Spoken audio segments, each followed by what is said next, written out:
మహాకృప ఏంటంటే ప్రతి మనిషికి కూడా దేవుడు ఆయుష్ని పొడిగించాలి.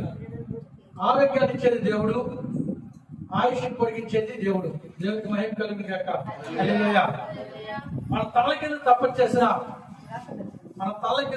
చేసిన ఒక రోజు ఒక గడియ కూడా దేవుని ఆధీనము లేకుండా మనము జీవించలేము.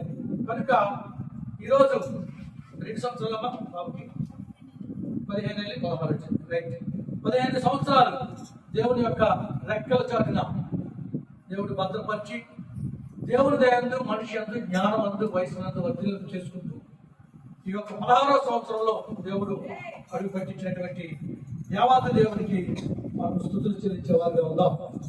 అందుకని నా దేవుడు నా కుమార్తె 15 సంవత్సరాలు కాపాడి ఈ 16వ సంవత్సరంలో నా కుమార్తె దేవుడు ప్రవేశపెట్టినందుకు దేవునికి కృతజ్ఞతాస్తుతులు చెల్లించాలని ఈ యొక్క కృతజ్ఞత కూడిక పుట్టినరోజు కొరకు జరుగుతున్నాం. కనుక ప్రభువుకు ప్రియమైనటువంటి దేవుని బిడ్డలారా, అయితే లేఖనము చదివించినట్లుగా నువ్వు దీర్ఘాయువు పొందినట్లుగా నీ తల్లిని నీ తండ్రిని సన్మానించము. ఇది ఆజ్ఞ, దేవుడిచ్చినటువంటి ఆజ్ఞ. ఎందుకంటే ఈ భూమి మీద మనము ఖచ్చితంగా దేవుడిచ్చినటువంటి ఆయుష్ అంతా మనం పొందుకోవాలి. అటువంటి కృప శాంతరాజుకి దేవుడు అనుగ్రహించిన గాక. ఆమేన్. దేవుడి సన్నిధిలో బలమైన పాత్రగా శాంతరాజు వాడబడును గాక. దేవుడి అందు విధేయత కలిగి, దేవుడి అందు భక్తి కలిగి, ఎవరి కాలంలో రక్షబడి తన పని చేసుకుంటూ తన భవిష్యత్తుని దేవుడి సన్నిధిలో వాడబడినట్లుగా ఆయన బలిష్టమైన చేతుల కింద శాంతరాజు మరి ప్రాముఖ్యంగా దేవుడి సన్నిధిలో వాడుకుంటూ గాక. కనుక ప్రభువునందు ప్రియమైనటువంటి దేవుని బిడ్డలారా, శాంతరాజులు చక్కగా దేవుడి సన్నిధిలోకి వస్తూ ఉంటాడు, చక్కగా మరి కాబట్టి దేవుడి సన్నిధిలో గడుపుతూ ఉంటాడు. నాకు చాలా సంతోషం. అందుని బట్టి మన బిడ్డలందరూ కూడా అలాగే ఎవరిస్తున్న బిడ్డలు, మన బిడ్డలు ఎవరి పని వాళ్ళు చేస్తూ ఉన్నారు. అందుని బట్టి నేను చాలా సంతోషిస్తూ ఉన్నాను. కనుక నేను ఈ యొక్క శుభ సందర్భంలో కొన్ని విషయాలు కుమారుడికి, అలాగే కుటుంబస్తులకి, అలాగే నాకు, మనకి, సమాజానికి కావలసినటువంటి వర్తమానాన్ని బిడ్డల విషయంలో ఎలా ఉండాలో కొన్ని విషయాలు నేను జాగ్రత్తగా లేఖనాల నుంచి తెలియపరుస్తాను. చూడండి, పరిశుద్ధ గ్రంథం నుంచి ఎపిఎస్సీలు రాసిన పత్రిక 6వ అధ్యాయము 5వ వచనం, అలాగే మరొకరు యాకోబు రాసిన పత్రిక 4వ అధ్యాయము 10వ వచనం చదవాలండి. ఎపిఎస్సీలు రాసిన పత్రిక 6వ అధ్యాయము, దాసులారా యథార్థమైన హృదయం కలవారై భయముతోను వణుకుతోను క్రీస్తునకు వలె శరీర విషయమై మీ యజమానుల వారికై విధేయులైయుండుడి. చాలండి, ప్రార్థన చేసుకుందాం. ఈ రాత్రి మనతో మాట్లాడినట్లుగా, పరిశుద్ధాత్మతో మనతో మాట్లాడినట్లుగా ప్రార్థన చేద్దాం. ప్రేమగా తండ్రి, రాజాకి వందనాలు. నువ్వు తీసుకొచ్చినటువంటి ప్రియబిడ్డల బట్టి నీకు స్తోత్రాలు. ప్రార్థన ద్వారా, ఆరాధన ద్వారా, పాటల ద్వారా నీ నామాన్ని కనపరచుకున్నారు. నీకు స్తోత్రాలు. లేఖనాల్లో గెలుచుండగా ప్రభువా తండ్రి అంటే వివరించిన కాదు, నీ మాటలు వివరించడానికి నాకు శక్తి చాలదయ్యా. ప్రభువా నీ ఆత్మతో నన్ను నింపి నాతో, మాతో, మనతో మీరు మాట్లాడి, మీరు మాట్లాడితే నిష్ప్రయోజనం. నీ లేఖనాల నుంచి మీరు మాట్లాడితే మా అందరికీ ప్రయోజనకరంగా ఉంటుంది. మీకు దీవించబడతాం ప్రభువా. ఆ రీతిగా మీరు మాట్లాడి మా ఇంట్లో మరి యేసునామములో అడుగుతున్నాము ప్రభుత్వం. ఇక్కడ సందర్భం ఏంటంటే, ప్రభుత్వ దేవుని బిడ్డలారా, విధేయులై ఉండాలి. ఎవరికి విధేయులు ఉండాలి? చదవండి మాట. పిల్లలారా ప్రభువునందు మీ తల్లిదండ్రులకు విధేయులై ఉండుడి. చాలు. ఎలా ఉండాలంట? విధేయత. ఇది పరిశుద్ధ గ్రంథంలో చాలా ప్రాముఖ్యమైనటువంటి విషయం. ఏంటంటే ఈ వాక్యము ఓన్లీ ఈ రోజు 100 సంవత్సరాన్ని ధరింపు చేసినటువంటి శాంతరాజుకే కాదు, సమాజం అంతటికి ఈ యొక్క విధేయత అనేది చాలా ప్రాముఖ్యమైనది. పరిశుద్ధ గ్రంథంలో చెప్పినటువంటి మాట ఏంటంటే, విధేయత, ఎవరైతే విధేయత కలిగి ఉంటారో వారు ఖచ్చితంగా దీవించబడతారు. విధేయత అనగా ఏంటో తెలుసండి? తగ్గించుకునుట, లోబడుట, మాట వినుట. అర్థమవుతుంది ఏంటంట? తగ్గించుకునుట, మాట వినుట, లోబడుట, విధేయత కలిగి వినయముగా వారు చెప్పినటువంటి మాట ద్వారా నడుచుకునుట.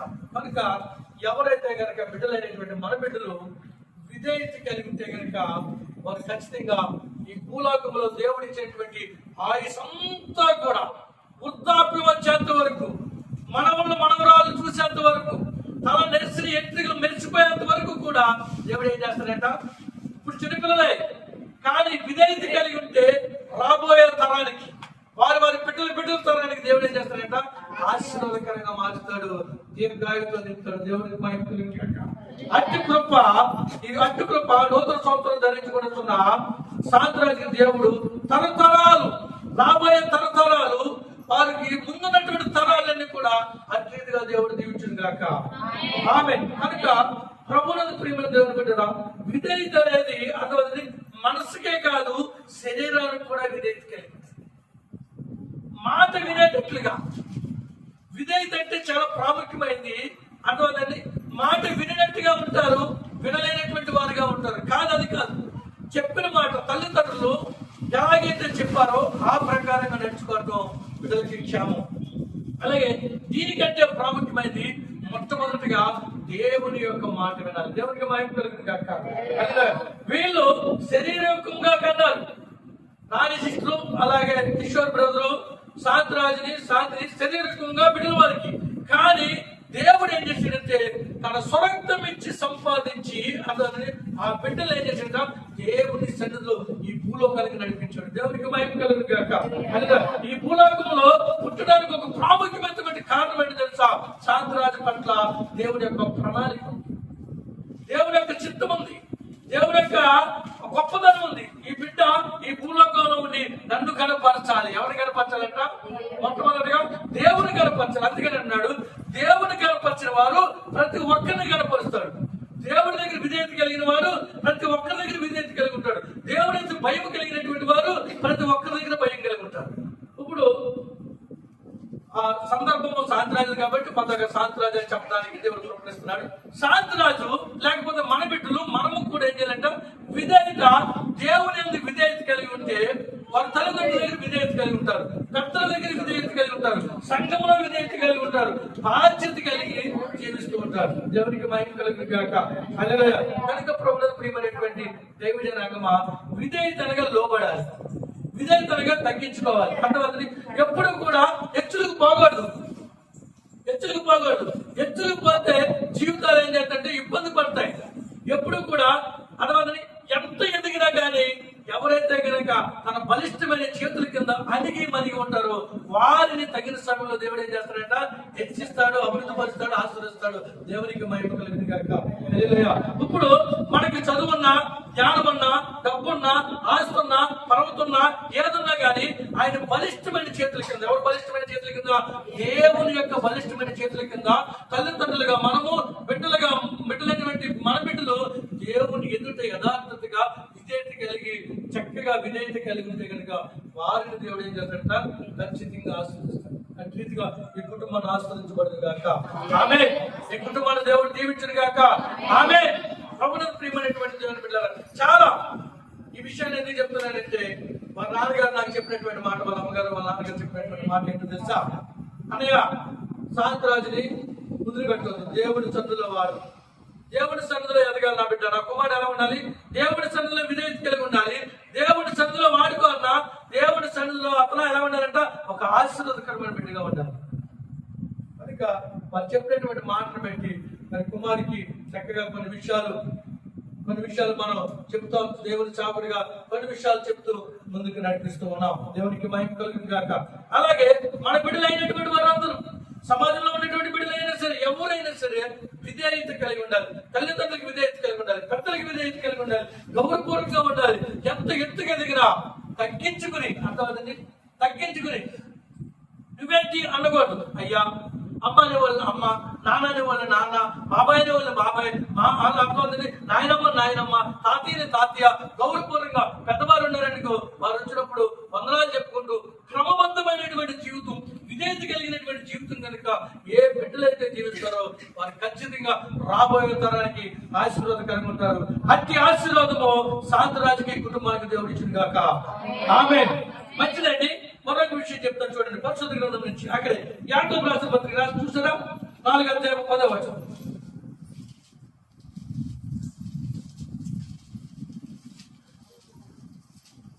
యాకోబు రాసిన పత్రిక 4:10. అమ్మా, ప్రభు దృష్టికి మిమ్మును మీరు తగ్గించుకొనుడి. ఎలాగంటండి? చాలు. ఎవరి దృష్టికి అంట? దేవుని దృష్టికి మనం తగ్గించుకుంటే మన తల్లిదండ్రులు క్షేమంగా భద్రతగా చూస్తామండి. మనం మొట్టమొదటిగా ఎందుకు చెప్పలేను, మనము విధేయత ఫస్ట్ ఎక్కడ చూపించాలంటే దేవుని సన్నిధిలో విధేయత చూపించాలి, దేవుని దగ్గర విధేయత చూపించాలి. ఇక్కడ ఏమంటున్నాడు తెలిసింది? చదువుతాలి.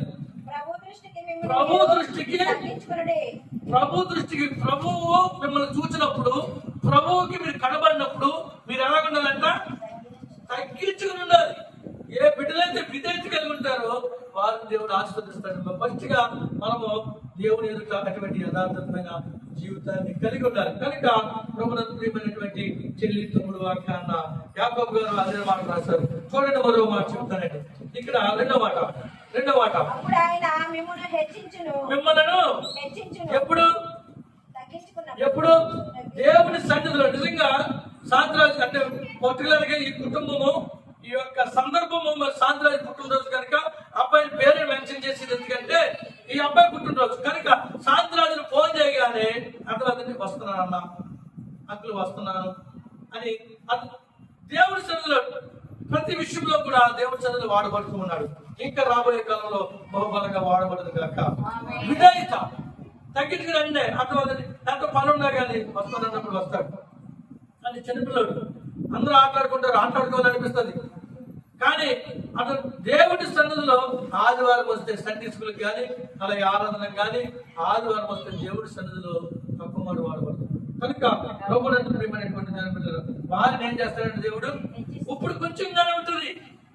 ఇప్పుడు కొంచెం అందుకని అంటాడు లేఖనాలు ఏమంటాయంటే మొదట కొంచెముగా ఉండను తుదికి మహాభివృద్ధి. దేవుడికి మహిమ కలుగును గాక. ఏంటంటే మొదటి కొంచెం ఉండను తుదికి మహాభివృద్ధి. ఈ రోజు చిన్న పిల్లవాడే రేపొద్దు రాబడి కాలంలో రాబోయే తరానికి ఒక ఆశీర్వాదకరమైన బిడ్డగా, ఒక దీవెనకరమైన బిడ్డగా, ఒక అభివృద్ధికరమైన బిడ్డగా, అనేక మంది మాదిరికరమైన బిడ్డగా ఆ బిడ్డ ఉండాలి. దేవునికి మహిమ కలుగును గాక. అలాగే మన బిడ్డలందరూ కూడా అలాగే ఉండాలి. మన సంఘ బిడ్డలు అలాగే కూడా అట్టి రీతిగా దేవుడు ఆశీర్వదించను గాక, అట్టి రీతిగా అభివృద్ధి చెందిన గాక, అట్టి రీతిగా దేవుడి సన్నిధిలో బలంగా వాడబడును గాక. కనుక ప్రభునందు ప్రియమైనటువంటి దేవుని బిడ్డలు దేవుడు ఏం చేస్తాడంటే అటువంటి బిడ్డల్ని హెచ్చిస్తాడు. చూడండి, ఎఫెసీయులకు రాసిన పత్రిక 6:10 కూడా ఒక మాట చదువుదాం. ఎఫెసీయులకు రాసిన పత్రిక 6:10. అమ్మా, తుదకు ప్రభు యొక్క మహాశక్తిని బట్టి సరే ఎవరు పెట్టండి? మన బిడ్డలు బలవంతులుగా ఉండాలంటే, బలవంతులు అంటే చాలా మంది ఏమనుకుంటారంటే అట్లా వెయిట్ లిఫ్ట్ అనుకుంటారు, అంతేనా? బలంగా దృఢంతంగా ఉన్నారు అనుకుంటారు, లావుగా ఉండాలి అనుకుంటారు. అది కాదు. బుద్ధి జ్ఞానంలో ఏమన్నారంటే బలవంతులు కావాలి, జ్ఞానం కలిగి నడుచుకోవాలి. ఒక వ్యక్తి బయటికి వెళ్ళాడంటే, సమాజంలో తిరుగుతున్నాడంటే, సమాజంలో మాట్లాడుతున్నాడంటే ఆ మాట బలమైన మాటగా ఉండాలి, ఒక ఆదర్శమైన మాటగా ఉండాలి, ఒక ఆత్మీయ మాటగా ఉండాలి, ఒక ఆధ్యాత్మిక బిడ్డలు పెంచాలి. అది బలమైనటువంటి వ్యక్తి. అదే మాట చదవండి మళ్ళీ ఒకసారి. ఆ మాట తుదకు ప్రభు యొక్క మహాశక్తిని బట్టి. అక్కడ ఆగడమ్మా. ఎవరి శక్తిని బట్టి? దేవుడిచ్చినటువంటి శక్తి, దేవుడిచ్చినటువంటి ఆలోచన, దేవుడిచ్చినటువంటి బలము, దేవుడిచ్చినటువంటి గొప్ప శక్తిని బట్టి ఏం చేస్తారంట? మహాశక్తిని బట్టి ఆయన ఎందు బలవంతుడు కావాలి. ఎవరందంట? దేవుని ఎందు. ఈ శరీర బలంకి కాదండి.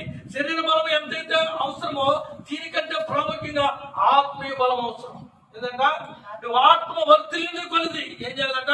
ఆత్మ వర్ధిల్లుతుంది. ఆత్మ ఎలా ఉండాలంట? రానున్నటువంటి ఆత్మ బలము కలిగి ఉండాలి.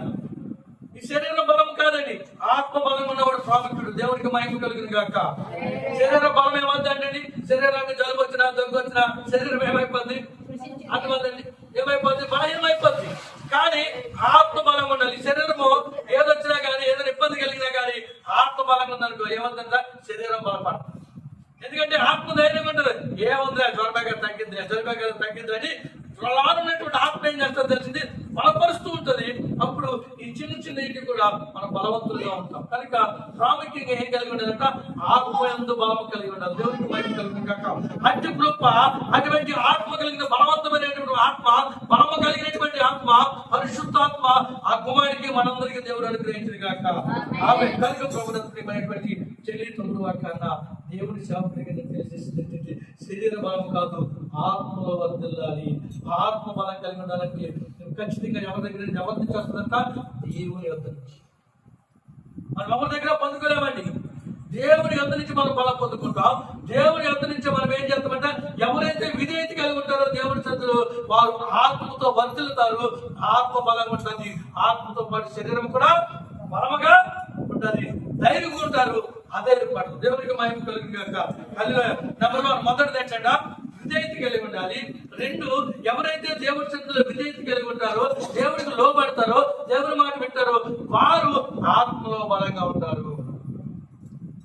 ఇదేంటండి, ఆత్మలో ఎవరైతే బలంగా ఉంటారో శరీరంలో కూడా బలంగా ఉంటారు. ఎందుకంటే తెలుసండి, ఆత్మ ఏం చేస్తారో తెలుసా, ఎప్పటికప్పుడు మనం బలపరుస్తూ ఉంటుంది, ఎప్పటికప్పుడు మనం ప్రోత్సహిస్తూ ఉంటుంది, ఎప్పటికప్పుడు మనం ఏం చేస్తుందో తెలిసింది ముందుకు నడిపిస్తూ ఉంటుంది. నేనున్నానని ఎన్ని తట్టి అట్లా దేవుడి ద్వారా వచ్చినటువంటి ఈ ఆత్మ బలం మనకి ఏం చేస్తుందంటే, చదువులో కానీ, జ్ఞానంలో కానీ, భవిష్యత్తులో కానీ, తన జాబ్ విషయంలో కానీ, ముందున్నటువంటి సమయాల్లో కానీ, ఎటువంటి పరిస్థితులైనా కానీ నేనున్నానని దేవుడు ఏం చేస్తాడంటే ఎన్ని తట్టి ఆత్మను బలపరుస్తాడు.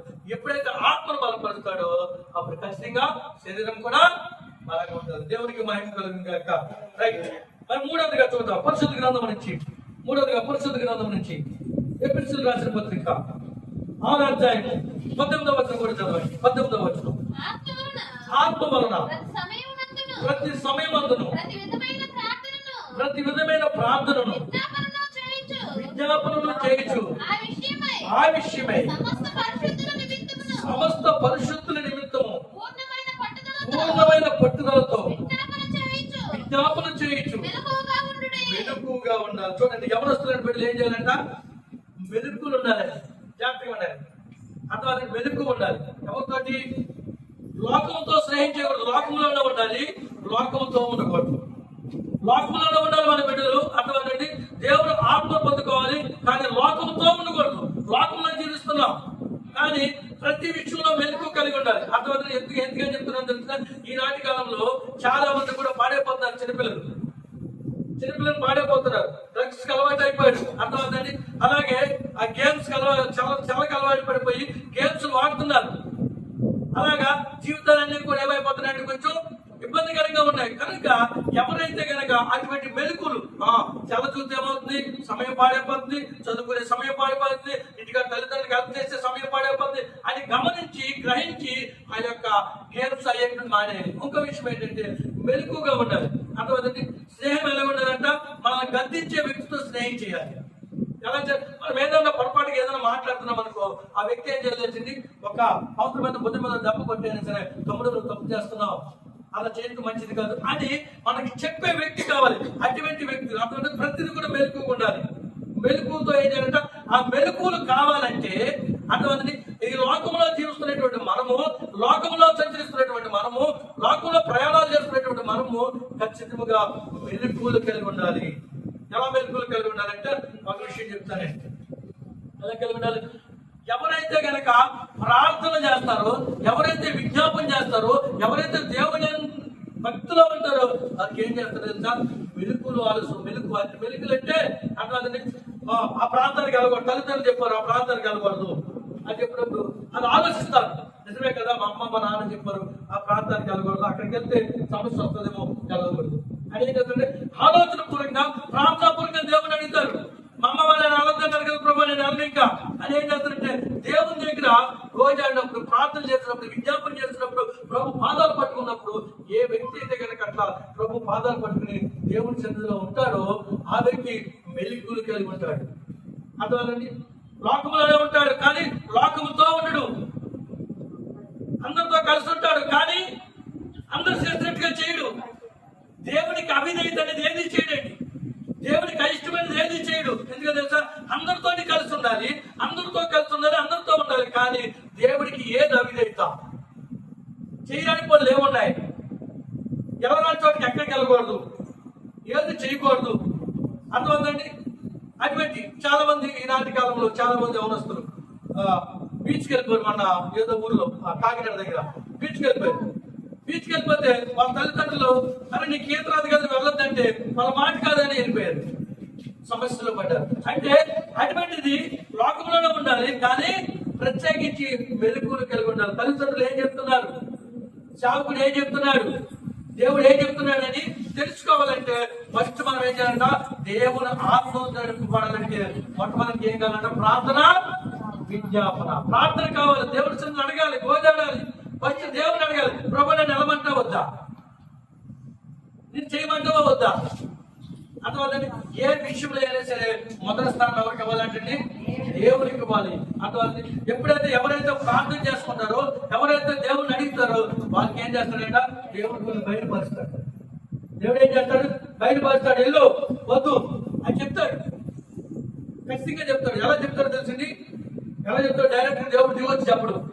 తల్లిదండ్రులు చెప్తాడు, మీరు పెద్దోడా చిన్నోడా ఆ టెలమోకరా, అమ్మాయి నువ్వు ఆ టెలమోక అమ్మాయి, నువ్వు అక్కడ గోమోక అమ్మాయి అని దేవుడు లేకపోతే సేవకుని ప్రేరేపించి, లేకపోతే తల్లిదండ్రులు ప్రేరేపించి, లేకపోతే ఊర్లో ఉన్నటువంటి వాళ్ళ పెద్దోళ్ళు ఎవరైనా ప్రేరేపించారే వాళ్ళ పోమోకరా పాడైపోతాం, అలా పోమోక గెలమోక అమ్మాయి పాడైపోతాం అని కొన్ని పెద్దల ద్వారా కానీ, మన గ్రామస్తుల ద్వారా కానీ, లేకపోతే తల్లిదండ్రుల ద్వారా కానీ, సేవకుల ద్వారా కానీ దేవుడు ఏం చేస్తాడు తెలిసింది, ఒక సలహాలు సందేశాలు.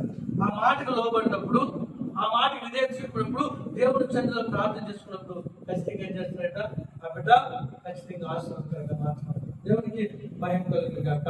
హల్లెలూయా. ప్రభువునందు ప్రియమైనటువంటి దేవుని బిడ్డలారా, దేవునికి ఏం చేయాలంట, ఎవరైతే కనుక విధేయించుతారో వారు ఏం చేస్తారంట, వెలుగులు కలిగి జీవిస్తుంటారు. అటు కృప లోకంలో పడుకోకుండా, పాపంలో పడకుండా, శాపంలో పడుకోకుండా, దేవుడు ఆత్మతో నింపబడి, దేవుడికి విధేయత కలిగి, దేవుడి భక్తి కలిగి, ప్రార్థనా జీవితం కలిగి, ఈ రోజు పుట్టినరోజు జరుపుకుంటున్న శాంతరాజు, అలాగే మన బిడ్డలు, మన కుటుంబము, అలాగే మన గ్రామ బిడ్డలందరూ కూడా అత్యంతగా దేవుడు ఆశీర్వదించను గాక. అత్యంతగా దేవుడు మన బిడ్డలందరూ దీవించను గాక. మన ప్రాంతాన్ని దీవించను గాక.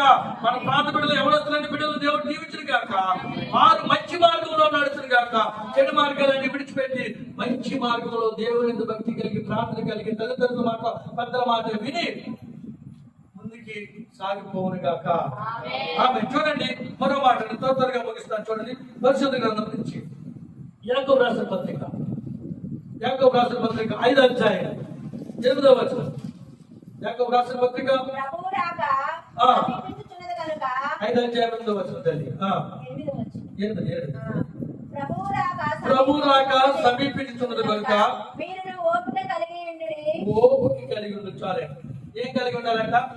ఇప్పుడు ఎవరు బిడ్డలు శాంతరాజే కాదు, మన బిడ్డలు కూడా ఎలా ఉండాలంట, ఓపికతో ఉండాలండి. అంతేనండి, అసహనం ఉండకూడదు. తల్లిదండ్రులు చెప్పినప్పుడు నేను చేయను అట్లా ఉండకూడదు. ఓపిక కలిగి ఉండాలి. సేవకుడు చెప్పినప్పుడు ఓపిక కలిగి ఉండాలి. అంటే ఎవరైతే ఓపిక సహనం కలిగి ఉంటారో వాళ్ళ కుటుంబం దీవించబడతామే. తల్లిదండ్రులు ఓపిక కలిగి ఉండాలి. సేమ్ టైం పిల్లలు కూడా ఓపిక కలిగి ఉండాలి. తొందరపాటు కోపడటం కానీ, తొందరపాటు పిల్లల్ని ఎలా పెంచాలో తెలిసింది. పరిశుద్ధ గ్రంథంలో ఏమని మాట తెలుసా, పిల్లల విషయంలో తల్లిదండ్రులారా మీ పిల్లలకు కోపము లేపక ప్రభు యొక్క శిక్షణలోను బాధలోని పెంచాలి. వాళ్ళకి ఏం చేయకూడదంట, కోపం రేపకూడదు, ప్రేమించాలి. ప్రేమ సంస్థానం కూడా ఏం చేస్తుంది అంటే అనేకమైన దోషాలను కప్పిస్తుంది. మన బిడ్డలు మనం ప్రేమించాలి, మన బిడ్డలు మనం ఆదరించాలి. అలాగే సేమ్ టైం తప్పు చేసినప్పుడు గద్దించాలి. బైబిల్ చెప్తుంది, ప్రేమించు, తప్పు చేసినప్పుడు ఏం చేయాలంట, గద్దించి ఒక దెబ్బ కొట్ట అవసరం అయితే. కానీ కుమారుడు మాత్రం ఏం చేయాలంట, పాపము రేపకూడదు బిడ్డలకి. కనుక ఆ రీతిగా మనం బిడ్డలు పెంచాలి. తల్లిదండ్రులు ఏంటో తెలుసండి, మన బిడ్డలకి ఈరోజు భూలోకంలో మనం ఉన్నాం. మన బిడ్డల కోసం మనం అటువంటి బిడ్డలనే కన్నాము, పెంచుతున్నాం. వారికి మనంతో మనం ఏం చేయాలంట, వారికి స్వేచ్ఛ ఇవ్వాలి, వారికి ఎంతో కొంత అర్థమైంది మనం ఉన్నతమైన స్థాయికి తీసుకొచ్చేటట్లుగా మన ముందుకు నడిపించుకోవాలి మన పిల్లల్ని మనం. ఎందుకో తెలుసండి, దేవుడు లేఖనం చదివిస్తుంది. దేవుడు లేఖనం చదివిస్తుంది. మన బిడ్డల్ని ఎప్పుడు కూడా ఉన్నతమైన స్థాయిలో ఎప్పుడు మన బిడ్డలు ఎప్పుడు చూడండి, మీ బిడ్డలు ఎప్పుడు కూడా వీడు పనికిరాడు అనొద్దు. నా కుమారుడు ఎప్పుడైనా ఉన్నతమైన స్థితిలో ఉంటాడు ప్రభు ప్రార్థన చేయండి. ఖచ్చితంగా మన బిడ్డ మన పైగానే ఉంచుతాడండి, ఉన్నతమైన స్థితిలోనే ఉంచుతాడు, ఆశీర్వాదకరంగానే ఉంచుతాడు, దీవునికరంగానే ఉంచుతాడు. ఎందుకో తెలుసండి, మనము చిన్న అడగకూడదు. దేవుడు అర్థమవుతుంది. శ్రీమంతుడు దేవుడు అంటే ఎవరు తెలిసింది? శ్రీమంతుడు, గొప్పవాడు, సర్వము భూమిని ఆకాశాన్ని సర్వాన్ని సృష్టించిన సర్వోన్నతుడు, లోకాధికారి, అర్థమవుతుంది. ఈ యొక్క భూ ప్రపంచాన్ని ఆయన మాట ద్వారా సృష్టించినటువంటి గొప్ప దేవుడు కనుక అటువంటి గొప్ప కార్యాలు అడగాలి మన పిల్లల్ని. మన పిల్లడు చదువు విషయంలో కానీ, మన పిల్లడు జాబ్ విషయంలో కానీ నువ్వు ఇస్తావు ప్రభు అంతే. నా కుమారుడికి అదిగో ఆ స్థానంలో కనబడాలి నా కుమారుడు. ప్రార్థన చేయండి అన్న ప్రార్థన చేసింది. రాజులను అభిషేకించాడంటే సభ్యులు, ప్రార్థనలంతా గొప్పతనం ఉంది, ప్రార్థనలంతా గొప్ప విజయం ఉంది. అది ఈ రోజు ప్రార్థన అడగొచ్చు. అర్థం ఈ రోజు ఈ కుటుంబం ఈ చిన్న ప్రార్థనే, ఈ చిన్న స్థుతికుడికి దేవుడు రాబోయే కాలంలో ఒక నాందిగా తన కుమారుని ఉన్నతమైన స్థితిలో దేవుడు ఉంచును గాక. ఆమేన్, ఆమేన్. ప్రభువునందు ప్రియమైనటువంటి దేవుని బిడ్డలారా, దేవుడు అందుకని పరిశుద్ధ గ్రంథంలో ఏముందంటే నన్ను కనపరచువాన్ని అంతే. నువ్వు దేవునికి సమయం ఇస్తే దేవుడు నీకు సమయం ఇచ్చేస్తాడు అంతే. కుమారుడా నువ్వు ఎలా ఉండు, కుమారుడు ఇది చేయి, కుమారుడు ఎలాగెళ్ళు, ఇది చదువు, ఇదిగో ఈ ప్రాంతంలోకి వెళ్ళి ప్రాంతానికి వెళ్ళాలి తింటాయని మనకు బోధిస్తాడు బోధకుడే. పరిశుద్ధాత్మ దేవుడు ఏంటో నీతిని గురించి సంస్థానం గురించి ఏం చేస్తాడంట? ఒప్పిస్తూ ఉంటాడు, మాట్లాడుతూ ఉంటాడు. ప్రభుత్వమైనటువంటి జనాగమా దేవుడు శాపకైనా తెలియజేసేది ఏంటంటే మన బిడ్డలు ఆశీర్వాదకరంగా ఉండాలి. మన బిడ్డలు ఎలా ఉండాలంట? జీవనకరంగా ఉండాలంటే ఖచ్చితంగా వారు ఎలా ఉండాలంటే ఎలా ఉండాలి?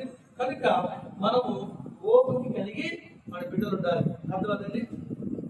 ఇప్పుడు చదువుకునేటప్పుడు చాలా కష్టం, ఇప్పుడు అంతా కూడా చాలా కష్టమండి చదువులు. ఒకప్పుడు చదువులు వేరు, ఇప్పుడు చదువులు వేరు. అర్థమవుతుంది. ఇప్పుడు చదువులు చాలా అది ల్యాప్టాప్లు చూడాలా, అది చూడాలి, ఇది చూడాలి, అక్కడ చూడాలి, ఇక్కడ చూడాలి, ఏమడితో తెలియదు. అన్ని క్వశ్చన్కి ఆన్సర్ చేయాలంటే మన బిడ్డలకి ఏం కావాలంట? జ్ఞానం కావాలి. జ్ఞానం ఎక్కడి నుంచి దొరికింది? అర్థం. పరిశుద్ధ గ్రంథంలో ఏముందో తెలుసండి, జ్ఞానం కలిగి జ్ఞానం పొదువుగా ఉందా నన్ను అడుగుమన్నాడండి. ఎవరిని? దేవుడిని అడిగాలి. యెహోవా యందు భయభక్తులు కలిగి ఉంటే జ్ఞానం మనకు మూలం. నీకు జ్ఞానం కావాలంటే, నీ బిడ్డలు జ్ఞానవంతులుగా కావాలంటే, నీ బిడ్డలు అభివృద్ధి కలిగి ఉండాలంటే, ఆశీర్వాదకరంగా ఉండాలంటే ఖచ్చితంగా ఏం చేయాలి తెలిసింది? యెహోవా యందు భయభక్తులు కలిగి ఉండటమే జ్ఞానం. అదే మూలం. కనుక ఓపిక చాలా నెంబర్ 1 మొదటిది ఏంటంట? బిడ్డలు ఎలా ఉండాలి? విధేయులుగా ఉండాలి. ఎవరైతే విధేయులుగా ఉంటారో నెంబర్ 2 వాళ్ళు ఎలా ఉంటారన్నా? ఆత్మలో బలవంతులుగా ఉంటారు, అంతేకాదు శరీరంలో బలవంతులుగా ఉంటారు. నెంబర్ 3 ఎలా ఉంటారు? ఇటువంటి బలవంతులుగా ఉన్నటువంటి వారు, ఆత్మతో నింపబడినటువంటి వారు, పరిశుద్ధాత్మను పొందుకున్నటువంటి వారు మెలుకు కలిగి జీవిస్తూ ఉంటారు. ఎక్కడికి వెళ్ళాలో, ఎక్కడికి వెళ్ళకూడదో, ఏం చేయాలో, ఏం చేయకూడదు అని ఏం చేస్తుంటే దేవుడి దగ్గర ఏం చేస్తారండి? ప్రార్థన చేసుకుంటూ ఉంటారు. దేవుడి యొక్క బిడ్డలు అడుగుతూ ఉంటారు, తల్లిదండ్రులు అడుగుతూ ఉంటారు, సలహాలు అడిగితే ముందుకు నడుచుకుంటూ వెళ్తారు. అర్థమవుతుంది. కనుక ప్రభువునందు ప్రియమైనటువంటి దేవుడి బిడ్డలారా, మూడవది ఏంటంటే ఎవరైతే గనక ఆత్మలో బలవంతులు పడతారు, దేవుడు పరిశుద్ధాత్మను పొందుకుంటారు, వాళ్ళు ఏం చేస్తుందా? దేవుడు ఆత్మ హెచ్చరిస్తూ ఉంటుంది, మెలకువలు కలిగి జీవిస్తూ ఉంటారు. మెలకువలు కలిగి ప్రతి విషయంలో కూడా మెలకువలు కలిగి, ఎవరైతే మెలకువలు కలిగి జీవిస్తారో వాళ్ళు ఏం చేస్తారు తెలిసింది? ఓపుతూ ఉంటారు. అర్థమవుతుంది.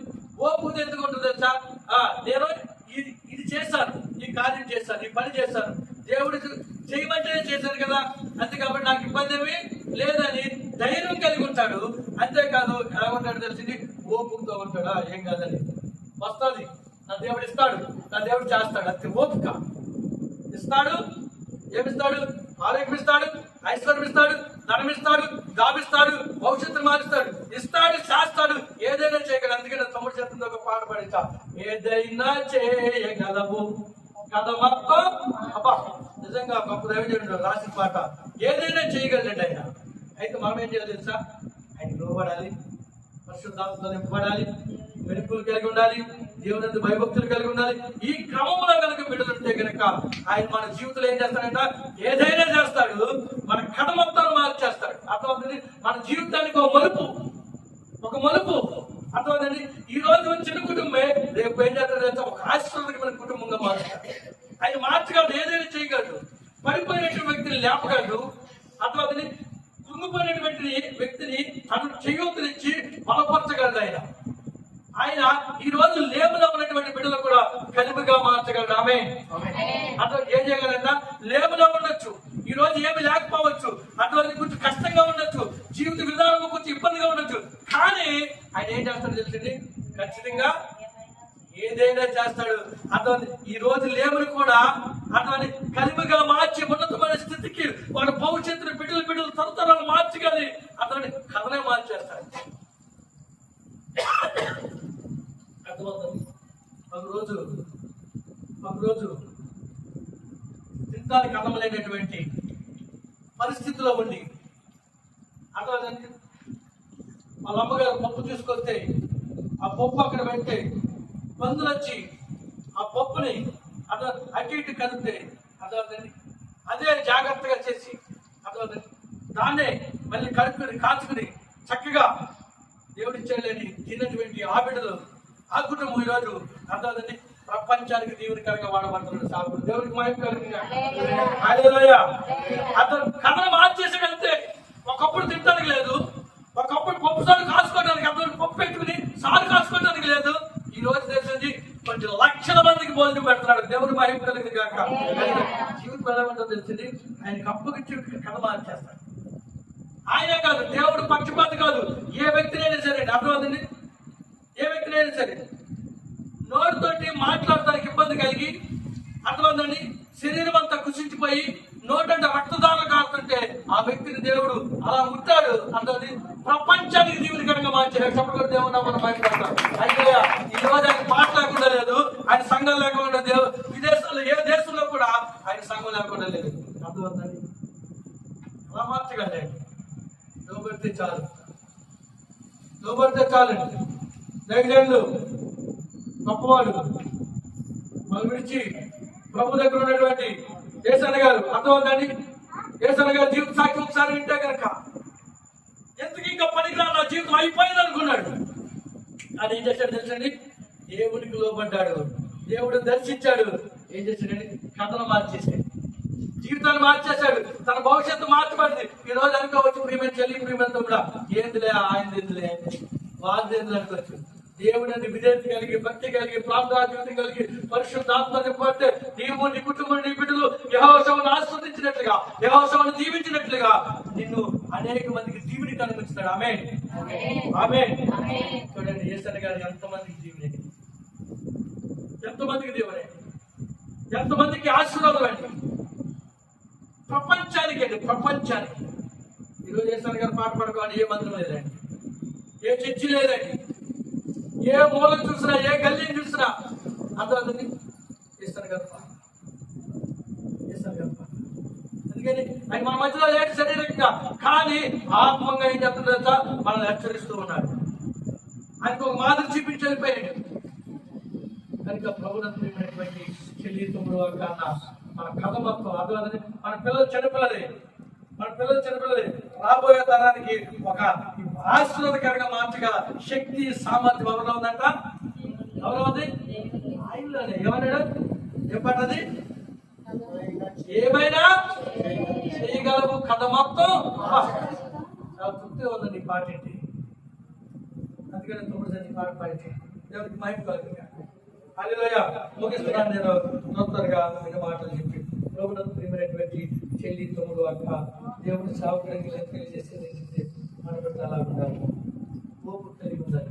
ఏ బిడ్డలైతే ఓపు కలిగి తల్లిదండ్రులు వాటిని లోబడి పొందుకుంటారు, ఖచ్చితంగా ఆశ్రయించబడతారు. చివరిగా చూడండి ప్రభునందు ప్రియమైన దేవుని బిడ్డలారా, మొదటి పేతురు రాసిన పత్రిక 1వ అధ్యాయం 16వ వచనం తల్లి. అలాగే మరొకరు అమ్మా కాగా మీరు విధేయులైయుండుడని విధేయులుడని రాయబడి ఉన్నది. 1:16 1 పేతురు రాసిన పత్రిక 1:16 కాగా మీరు కాగా మీరు నేను పరిశుద్ధులై ఉన్నాను నేను పరిశుద్ధుడై ఉన్నాను కనుక కనుక ఇది మీరును పరిశుద్ధులై ఉండుటకు రాయబడి ఉన్నది. ఎలాగండి ఎలాగండి ఈ కథ అంతా మొత్తం మార్చబడాలి, ఆశీర్వాదకరంగా మార్చబడాలి, దీవునికరంగా మార్చబడాలి, అభివృద్ధికరంగా మార్చబడాలంటే దీనికి అంతటికీ కూడా దేవుని భయము భక్తి కలిగి ఉండమన్నాడు కదండి. దీనికంతా మూల కారణం ఏంటి తెలుసా? ఏమన్నాడు? చదవండి భుజాలు. నేను పరిశుద్ధుడై ఉన్నాను కనుక నేను పరిశుద్ధుడై ఉన్నాను కనుక మీరును పరిశుద్ధులై ఉండుడని మీరును పరిశుద్ధులై ఉండుడని రాయబడి ఉన్నది. రాయబడి ఉన్నది. అది ఇది కలిగి ఉండాలి. మన బిడ్డలు ఎలా కలిగి ఉండాలంట? పరిశుద్ధత. అందుకని అంటాడండి, పరిశుద్ధత లేకుండా ప్రభువుకి దేవునికి ప్రభువుకి దేవునికి ఇష్టమైనట అసలు ఇవన్నీ జరగాలంటే, జీవితం మార్చబడాలంటే, భవిష్యత్తు మార్చబడాలంటే, కడబంతం మార్చబడాలంటే, మనం దీవెనకరంగా ఉండాలంటే, ఆశీర్వాదకరంగా ఉండాలంటే, అభివృద్ధి పరంగా ఉండాలంటే మొట్టమొదటిగా మనం చేయవలసినటువంటి పని ఏంటి తెలుసా? పరిశుద్ధత. యేసు నామములో అటువంటి పరిశుద్ధత ఈ కుటుంబానికి అలాగే నూతన సంవత్సరం జరుపు చేసినటువంటి కుమారుకి దేవుడు అనుగ్రహించిన గాక. ఆమె మన బిడ్డలకు దేవుడు అనుగ్రహించిన గాక. మన ప్రాంతానికి మన సీతాదేవి కానీ అంతటికి కూడా అటువంటి పరిశుద్ధత దేవుడు అనుగ్రహించిన గాక. ఆమె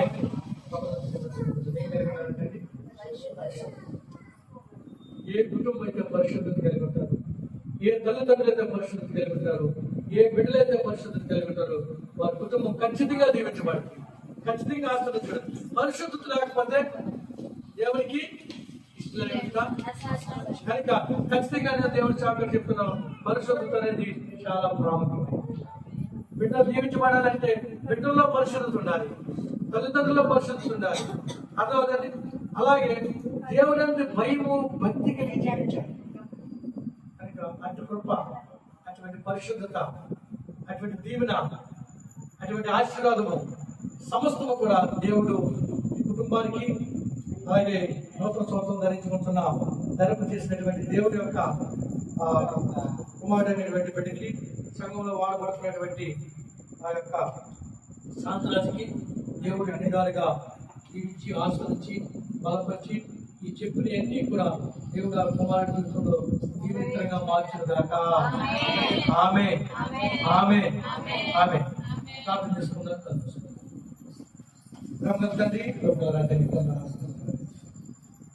అయ్యా, మొదటిగా బిడ్డలు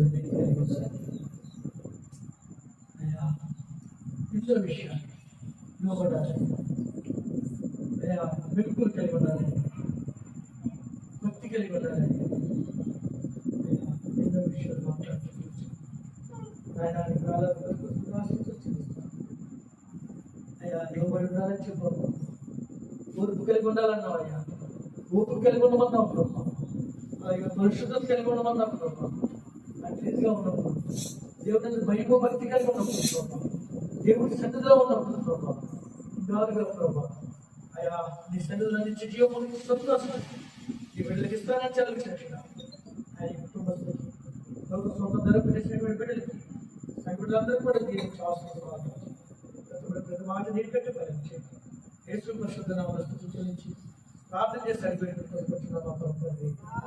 ఆమె ఆమె మెసేజ్ అందులో కేక్ ఉంది. కిషోర్ గారు కిషోర్ గారు అలాగే